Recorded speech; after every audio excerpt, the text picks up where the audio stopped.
Sutra of the Medicine Buddha, translated from Sanskrit into Chinese by the Tang Dynasty Tripitaka master Hsuan-tsang, translated into English by Minh and P.D. Leigh, 2001, edited in blue by Daisy Spirit and Enid Spirit, according to the instructions of the Kind Mentor Bennie Spirit, of Buddha's Practice incorporated in June 2024.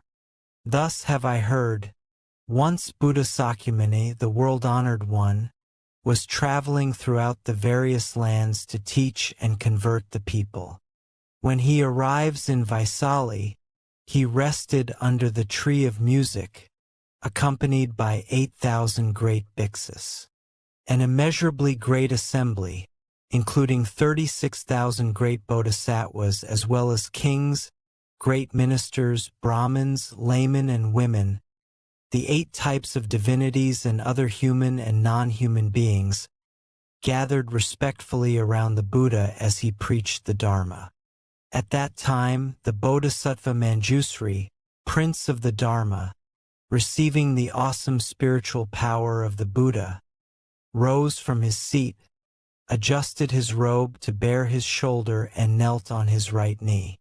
He bowed deeply, and with palms joined, respectfully addressed the Buddha. World-honored one, may I please request you to explain the various names and titles, the great, past vows and the superlative virtues of the Buddhas, so that those who are listening to you will be freed of karmic obstructions, while in the future, sentient beings in the Dharma semblance age will also derive great benefit and joy. The Buddha praised the Bodhisattva Manjusri, saying, "Excellent, excellent Manjusri, out of great compassion, you have urged me to explain the names and titles, merits and virtues and past vows of the Buddhas, in order to liberate those who are bound by karmic obstructions and bring benefits, peace and joy to all sentient beings in the Dharma semblance age. Now, listen attentively and reflect very carefully upon what I am about to say." The Bodhisattva Manjusri replied, "So be it, world-honored one. We will joyfully listen to whatever you wish to teach." The Buddha then said to the Bodhisattva Manjusri, "East of this world, past countless Buddha lands more numerous than the grains of sand in 10 Ganges rivers, there exists a world called pure lapis lazuli. The Buddha of that world is called the Medicine Buddha Lapis Lazuli Radiance Tathagata, Arhat, the perfectly enlightened, perfect in mind and deed, well gone, knower of the world, unsurpassed being, tamer, teacher of gods and men, Buddha, world-honored one." Manjusri, when the world-honored Medicine Buddha was treading the Bodhisattva path, he solemnly made 12 great vows to grant sentient beings whatever they desired. First great vow. I vow that in a future life, when I have attained supreme, perfect enlightenment, brilliant rays will shine forth from my body, illuminating infinite, countless, boundless realms. This body will be adorned with the 32 marks of greatness and 80 auspicious characteristics. Furthermore, I will enable all sentient beings to become just like me. Second great vow.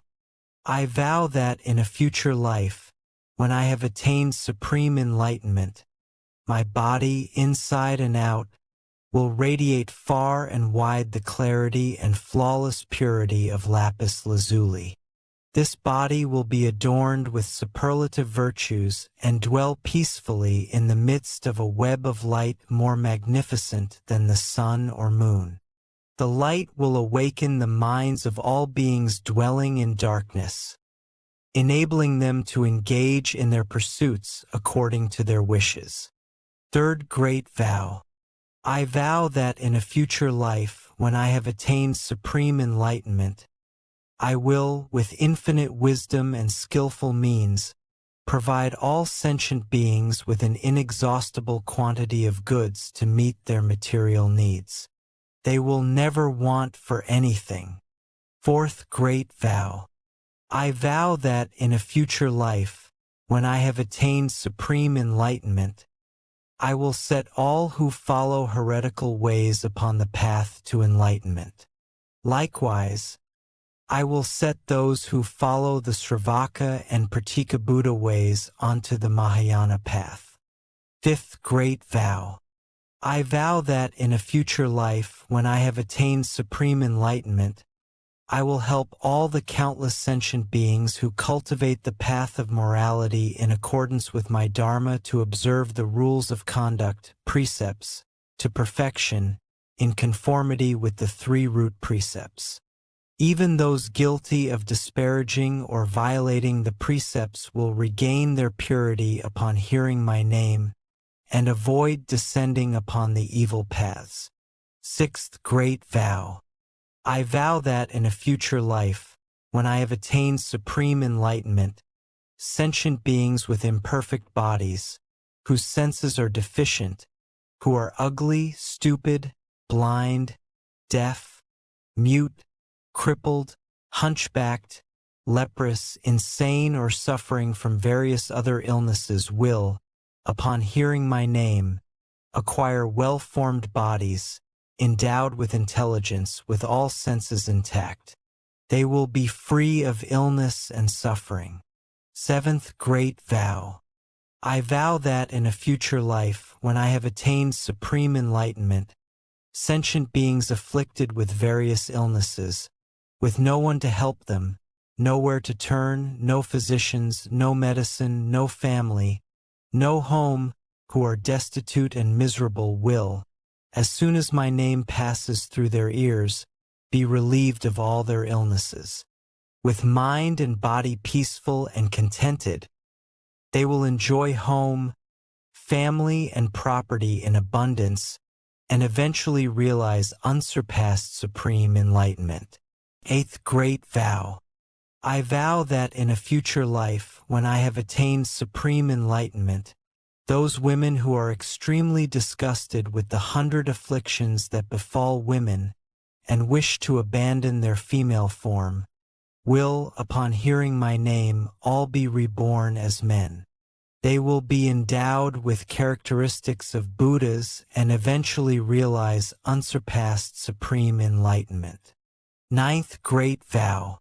I vow that in a future life, when I have attained supreme enlightenment, I will help all sentient beings escape from the demon's net and free themselves from the bonds of heretical paths.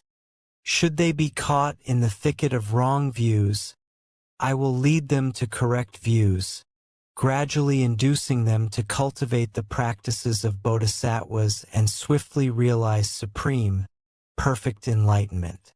Tenth Great Vow. I vow that in a future life, when I have attained supreme enlightenment, those sentient beings who are shackled, beaten, imprisoned, condemned to death or otherwise subjected to countless miseries and humiliations by royal decree, and who are suffering in body and mind from this oppression, need only hear my name to be freed from all these afflictions, thanks to the awesome power of my merits and virtues. 11th Great Vow. I vow that in a future life, when I have attained supreme enlightenment, if sentient beings who are tormented by hunger and thirst, to the point of creating evil karma in their attempts to survive, should succeed in hearing my name, recite it single-mindedly and hold fast to it, I will first satisfy them with the most exquisite food and drink. Ultimately, it is through the flavor of the Dharma that I will establish them in the realm of peace and happiness. 12th Great Vow.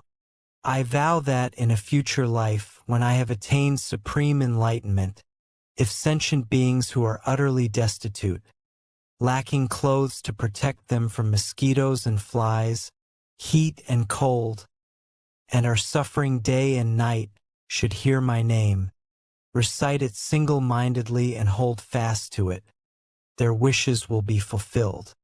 They will immediately receive all manner of exquisite clothing, precious adornments, flower garlands and incense powder, and will enjoy music and entertainment to their heart's content.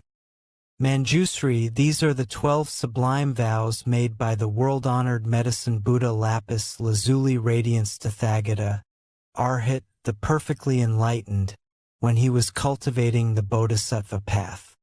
Manjusri, as to these great vows made by the medicine Buddha while he was following the Bodhisattva path, as well as the merits, virtues, and adornments of his Buddha land, I cannot possibly describe them all, not even if I were to speak for an aeon or more. However, this Buddha land is utterly pure. You will find no women, no evil paths, nor even cries of suffering there.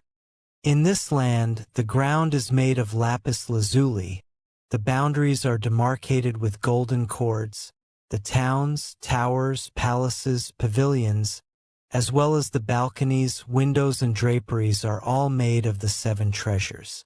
The merits, virtues, and adornments of this realm are identical to those of Amitabha Buddha's pure land in the West. In this land dwell 2 great bodhisattvas, universal solar radiance and universal lunar radiance. Among the countless bodhisattvas, they are the leaders. Each in turn will succeed the medicine Buddha and succeed to his true Dharma treasury. For these reasons, Manjusri, all devout men and women should vow to be born in this land. Buddha Sakyamuni then told the Bodhisattva Manjusri, there are sentient beings who cannot tell right from wrong. They are greedy and mean, do not practice charity, and do not understand the rewards of generosity. They are ignorant and unintelligent. Lacking the foundations of faith, they amass riches which they assiduously hoard. Whenever they come across anyone seeking charity, they become annoyed. If forced to give, they feel as much pain and regret as if they were parting with their own flesh. Moreover, there are also countless sentient beings who are miserly and avaricious. They spend time amassing wealth, while not daring to spend it even on themselves, let alone on parents, spouse, children, servants, or beggars. Upon their death, these stingy persons will descend onto the paths of hungry ghosts or animality. However, even though they may suffer such a fate, if in a previous existence in the human realm they happen to hear the name of the medicine Buddha, and now recall and recite his name even briefly, they will immediately vanish from the evil paths to be born once more among humans. However, they will remember their stay on the evil paths and, dreading their past suffering, will cease to wallow in worldly pleasures. They will gladly practice charity themselves, praise others who do so, and will no longer be stingy. Eventually, they will even be able to donate their head, eyes, limbs, blood, flesh, or other parts of their bodies to those who need them, not to mention mere material possessions. Moreover, Manjusri, there are sentient beings who have accepted the teachings of the Tathagata but have violated the precepts, moral rules, or they have not violated the precepts but have broken the regulations. Or else, while they have violated neither the precepts nor the regulations, they have disparaged right views. Or they have not disparaged right views but have abandoned extensive study of the Dharma and thus cannot explain the profound meaning of the sutras preached by the Buddha. Or else, although they may be learned, they have grown conceited. Because conceit clouds the mind, they believe that they are in the right and others are in the wrong. Therefore, they deprecate the correct Dharma and ally themselves with demons. Such deluded persons not only follow wrong views themselves, they also lead countless other sentient beings into the same great pitfall. These sentient beings are bound to wander endlessly on the paths of hell, animality, and hungry ghosts. Yet, if they should succeed in hearing the name of the Medicine Buddha, they will abandon their evil conduct forthwith to cultivate wholesome ways, and thus avoid descending upon the evil paths. Even those who cannot abandon evil practices or cultivate wholesome teachings, and thus descend onto the evil paths, can still benefit from the awesome power of the Medicine Buddha's past vows. If through this power they should hear his name even briefly, their lives on the evil paths will end and they will be born again in the human realm. They will hold correct views, diligently pursue their practice, and tame their minds. They will then be able to abandon the home life to become monks or nuns. They will uphold and study the Dharma of the Tathagatas rather than disparaging and violating it.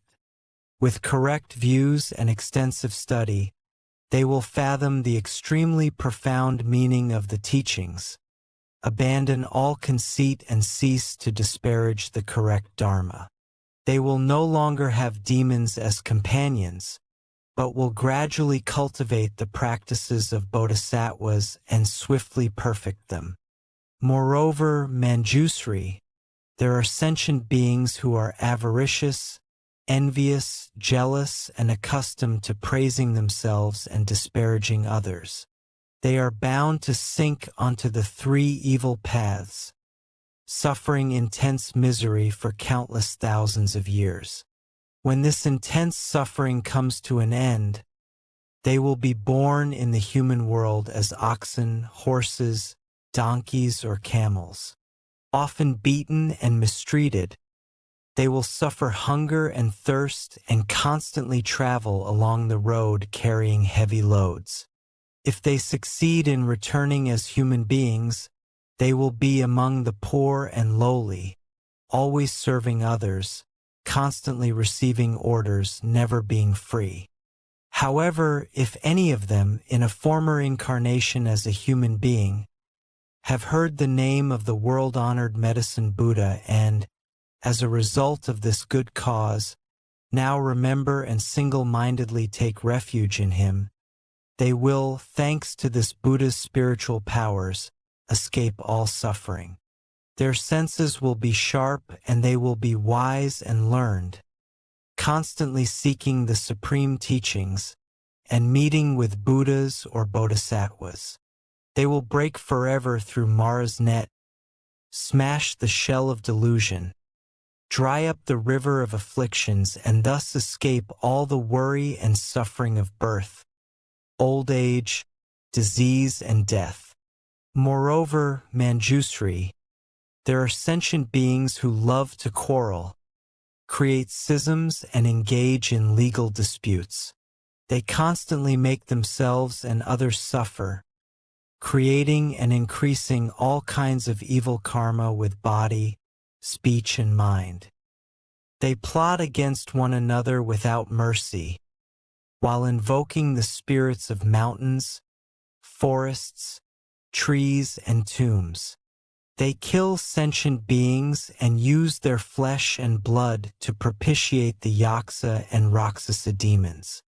They may take advantage of various evil or deviant methods to harm others. However, if the victims succeed in hearing the name of the Medicine Buddha, none of these evil practices can harm them. Moreover, everyone concerned will develop compassionate minds, endeavoring to benefit and bring peace and joy to others.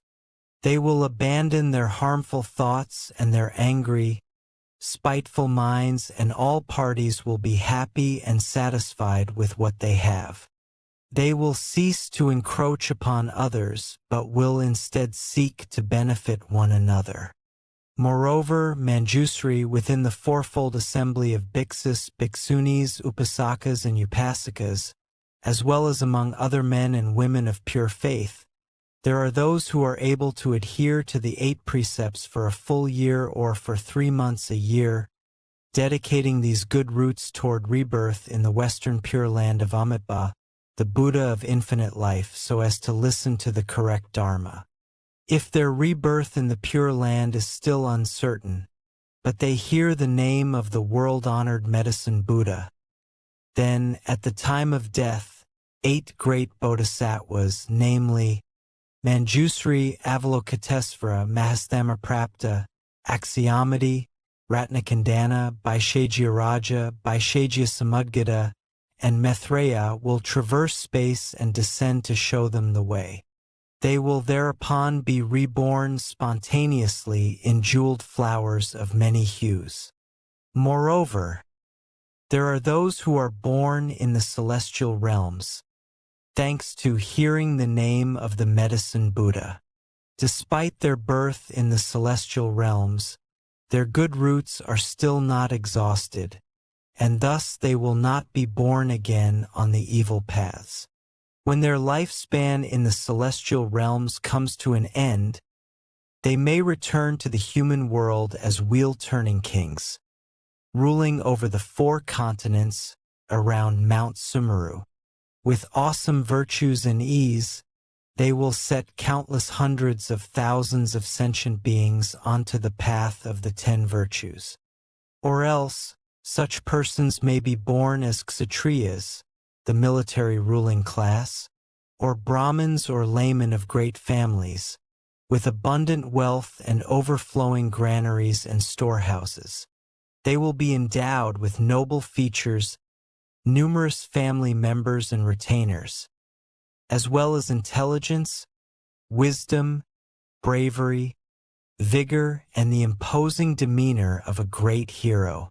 Likewise, if there is any woman who hears and single-mindedly holds fast to the name of the Medicine Buddha, she will never again be born in female form.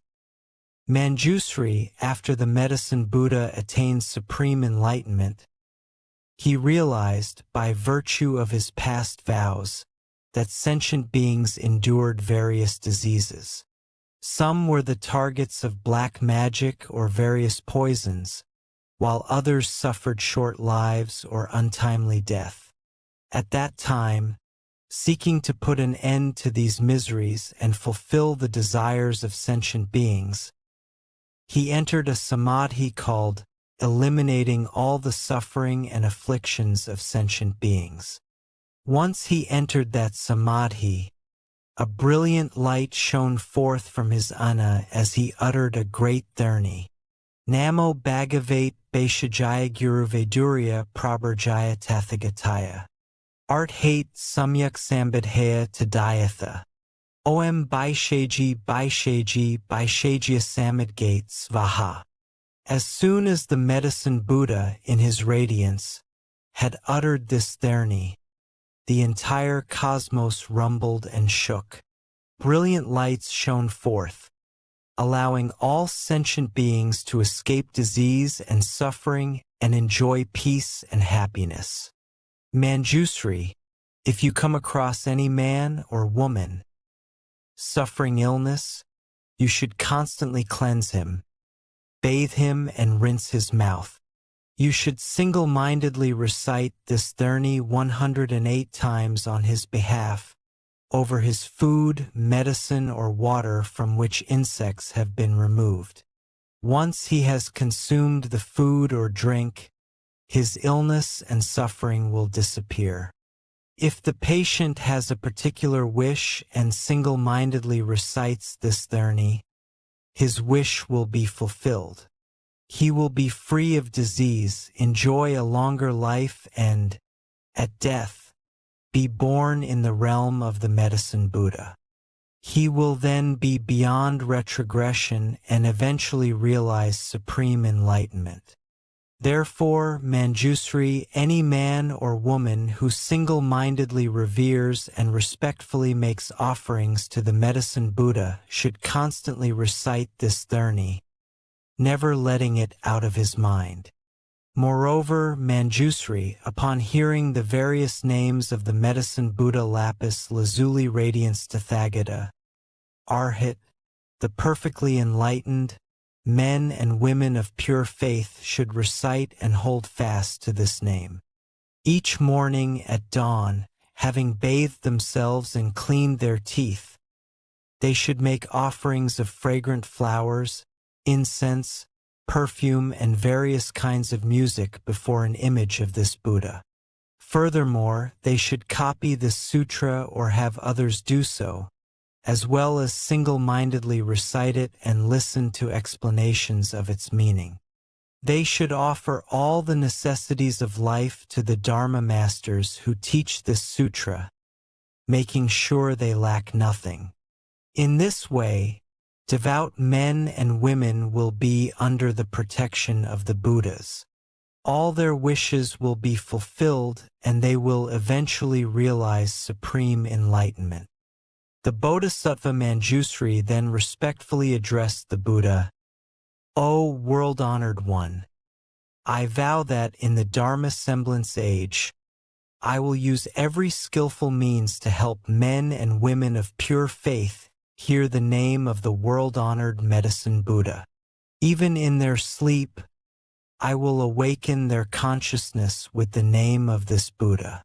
O world-honored one, if any devout person should read, recite and uphold this sutra or lecture upon it, explaining its meaning to others, or copy it or have others copy it, or if they should pay it the utmost reverence, adorning it with fragrant flowers, perfumes, incense powder and sticks, garlands, necklaces, banners, canopies, dance and music, and protecting it with precious, multicolored cloth, and if they should prepare a clean site, erect a high altar and place the sutra upon it, the 4 great celestial kings, their retinues as well as countless hundreds of thousands of other divinities, will thereupon proceed to this place to make offerings and guard this sutra.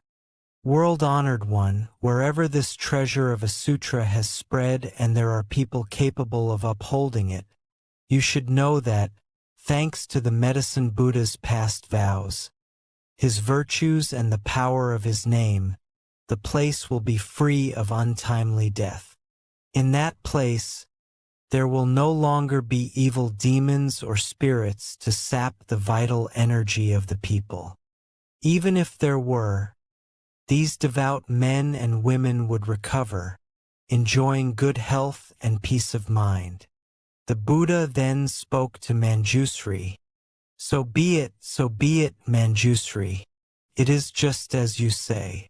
If men and women of pure faith wish to make offerings to the world-honored Medicine Buddha, they should first make an image of this Buddha, and then place it upon a pure, clean altar.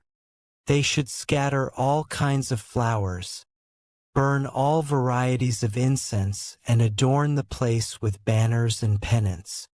For 7 days and nights they should adhere to the 8 precepts, consume only pure food, bathe and perfume themselves, put on clean, fresh clothing, and keep their mind undefiled, free of anger or malice. They should develop feelings of kindness, compassion, joy, and giving toward all sentient beings, while bringing them benefits, peace, and happiness. They should play music and sing the praises of the Medicine Buddha, while circumambulating his image in a rightward, clockwise direction. Moreover, they should bear in mind his merits, virtues, and past vows, while reading and reciting the sutra, reflecting on its meaning and explaining it to others. Whatever they wish will then be fulfilled, whether it be longevity, wealth, or anything else, such as official position or the birth of sons and daughters. Moreover, if any sentient beings suddenly suffer nightmares and witness all kinds evil omens, such as flocks of strange birds, or hundreds of ominous signs throughout their homes, they need only venerate the world-honored medicine Buddha with all kinds of wonderful offerings, and the nightmares, evil omens, and inauspicious signs will all disappear, no longer able to cause them harm. If any sentient beings are in fear of water, fire, knives, poison, falling off a precipice, or of vicious beasts, such as wild elephants, lions, tigers, wolves, bears, venomous snakes, scorpions, centipedes, millipedes, infectious mosquitoes or gnats, they need only single-mindedly recall and recite the name of the medicine Buddha, while respectfully making offerings to him, and they will escape all these terrors. If a country should be subject to foreign invasion, banditry, or rebellion, the inhabitants need only recall and recite the name of the medicine Buddha, while paying homage to him, and all these calamities will likewise disappear. Moreover, Manjusri, there are men and women of pure faith who throughout their lives have not worshipped any deities, but have single-mindedly taken refuge in the Buddha, the Dharma, and the Sangha, and upheld the precepts, the 5 or 10 lay precepts, the 400 Bodhisattva precepts, or the 250 bhiksu or 500 bhikshuni precepts. However, if any of them have violated the precepts they have taken and fear falling onto an evil path, they should concentrate on reciting the name of the medicine Buddha and respectfully make offerings to him. They will then certainly avoid rebirth on the 3 evil paths.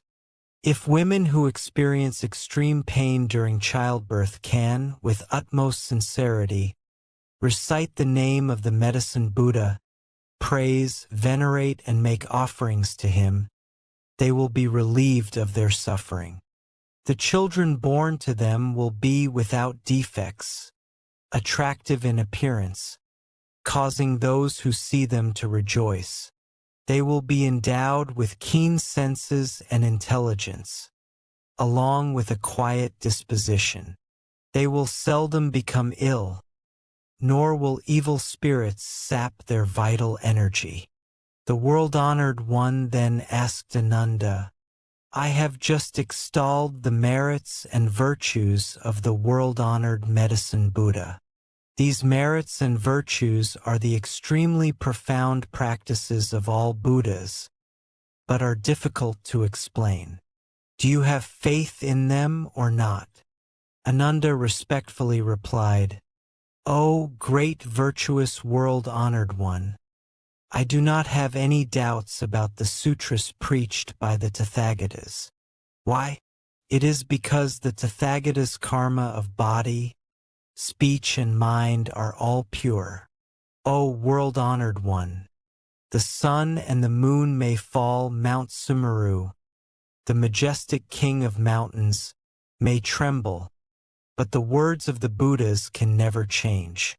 O world-honored one, some sentient beings, whose roots of faith are deficient, may hear of the sublime practices of the Buddhas and think, how can we obtain these merits, virtues, and great advantages just by reciting the name of the medicine Buddha alone? Because of this lack of faith, they even develop disparaging thoughts, thus forfeiting great benefits and remaining in the long, dark night of ignorance. They descend onto the evil paths, revolving along them without end.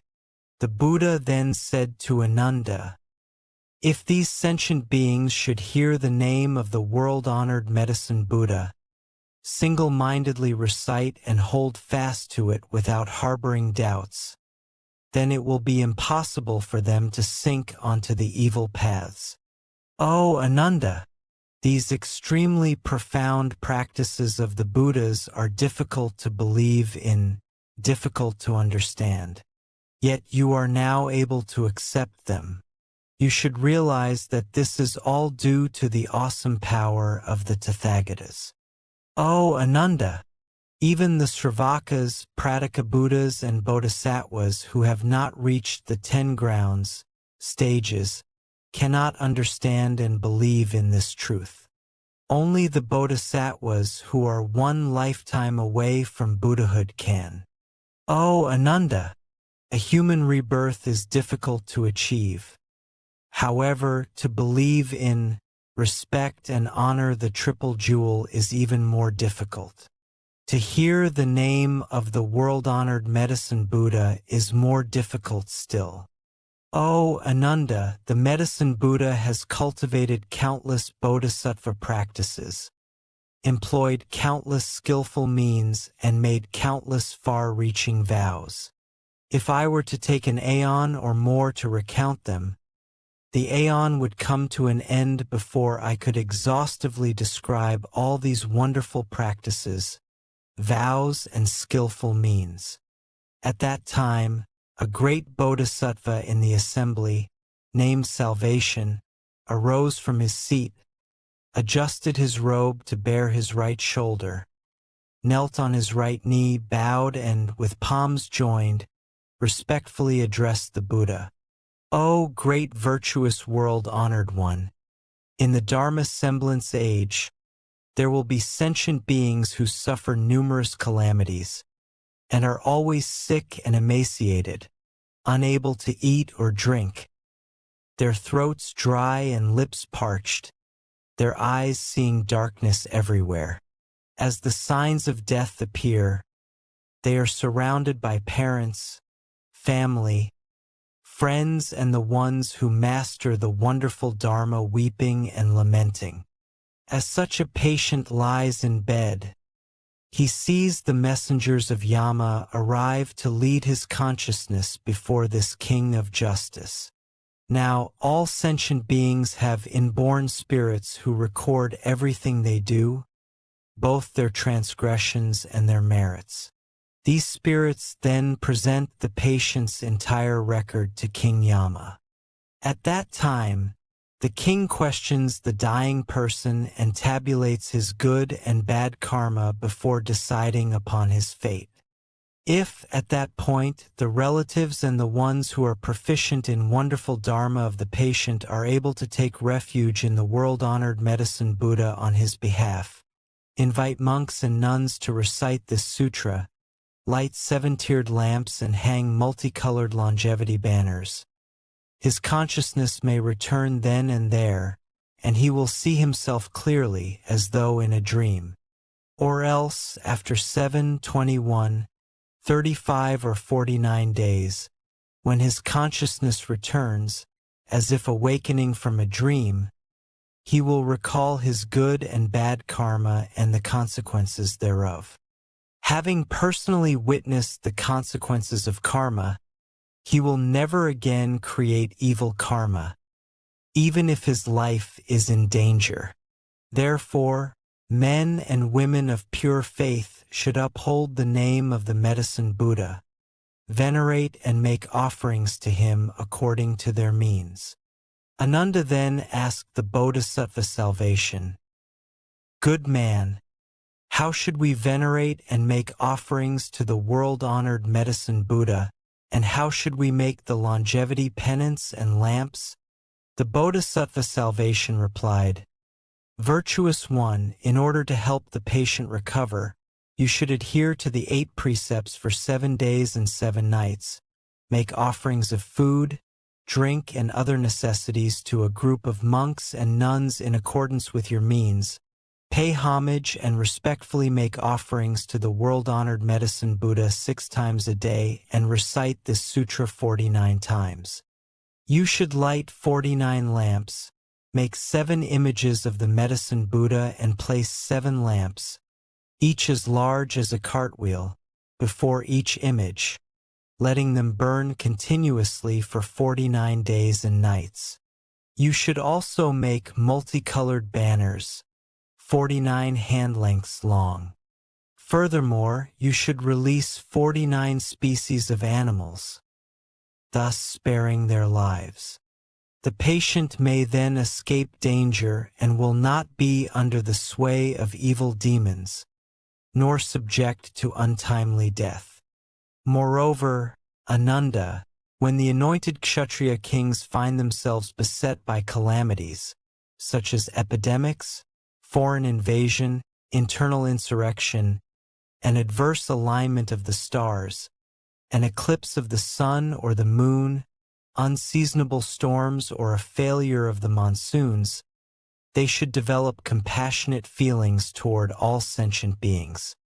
They should also pardon prisoners and make offerings to the world-honored Medicine Buddha in accordance with the rites described earlier. Thanks to these good roots and the power of the Medicine Buddha's past vows, peace and stability will immediately return to the affected countries. The rains and winds will be favorable. Crops will be ripe on time, and everyone will be healthy and happy. The country will be free of evil yakshas out to harm the populace. All the evil omens will immediately disappear, and these anointed Kshatriya kings will enjoy greater longevity and vitality, finer appearance, as well as greater health and freedom than ever before. O Ananda, the queens, consorts, princesses, royal heirs, great ministers, court ladies, officials or commoners who suffer disease and other misfortunes should also make offerings to the Medicine Buddha. They should make multicolored longevity banners, light lamps, ensuring that they burn continuously, liberate all kinds of animals, scatter flowers of various colors, and burn various kinds of incense renowned for their fragrance. They will then recover from disease and escape misfortune. Ananda then asked the Bodhisattva salvation, "Good man, how can an expiring lifespan be lengthened?" The Bodhisattva salvation replied, "Virtuous one, did you not hear the Tathagata explain the 9 forms of untimely death? I would urge everyone to make longevity banners and lamps and cultivate merits and virtues. Thanks to such cultivation, they will escape suffering and misfortune throughout their lives." Ananda further asked, "What are the 9 forms of untimely death?" The Bodhisattva salvation replied, "Some sentient beings contract a minor illness which goes untreated for lack of a physician or medicine. Or else, even though there is a physician, he prescribes the wrong medicine, causing premature death. Or the patients, believing the false pronouncements of earthly demons, heretics, or practitioners of black magic, may panic, unable to calm their minds. They may then engage in divination or perform animal sacrifices in order to propitiate the spirits, praying for blessings and longevity, all in vain. Through ignorance, confusion, and reliance on wrong, inverted views, they meet with untimely death and sink into the hells, with no end in sight. This is the first form of untimely death. The second form is execution by royal decree. The third is losing one's vitality to the demons through hunting, gambling, debauchery, drunkenness, or extreme dissipation. The fourth is death by fire. The fifth is death by drowning. The sixth is being devoured by wild animals. The seventh is falling off a mountain or a cliff. The eighth is death by poison, incantations, evil mantras, or demons raised from the dead. The ninth is from hunger or thirst, for lack of food and water. These are the 9 forms of untimely death, mentioned by the Tathagatas. There are also countless other forms which are too numerous to describe. Moreover, Ananda, King Yama is responsible for keeping the karmic register of everyone in the world. If sentient beings have been unfilial, committed the 5 cardinal sins, disparaged the triple jewel, broken the laws of the land, or violated the major precepts, King Yama will mete out punishment according to the infraction. Therefore, I urge sentient beings to light lamps, make banners, liberate animals, and cultivate merits in order to avoid suffering and misfortune.